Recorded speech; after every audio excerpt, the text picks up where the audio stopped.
கர்த்தர் மகிமையுள்ளதாக. இன்றைய வசனம் சங்கீதம் 119 165 வசனம்.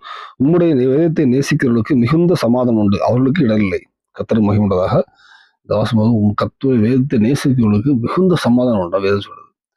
வேதத்தை நேசிக்கிறவங்கன்னா எப்படி தெரியும்? வேதத்தை படிக்கிறோம், அதன்படி வாழும்போது அவங்க சமாதானம் கிடைக்குது. இந்த உலகத்திலே யாரும் கொடுக்க முடியாத பெரிய சமாதானம், பெரிய உலக ஐஸ்வர்யமா இருக்கலாம், ஐஸ்வர்யம் வச்சிருக்கலாம், எல்லாம் செஞ்சாங்க, சமாதானம் இல்லைன்னா ஒண்ணுமே இல்லை. அநேக ஜனங்கள் சமாதானம் இல்லாம இருப்பாங்க. ஆனா வேதத்தை கர்த்தரை நேசிக்க மாத்திரமே சமாதானம்.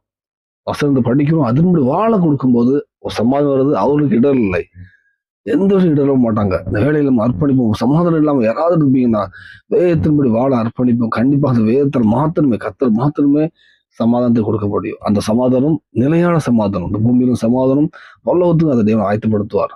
அர்ப்பணிப்போம். தேவனை கிருபை செய்வாராக. ஆமென்.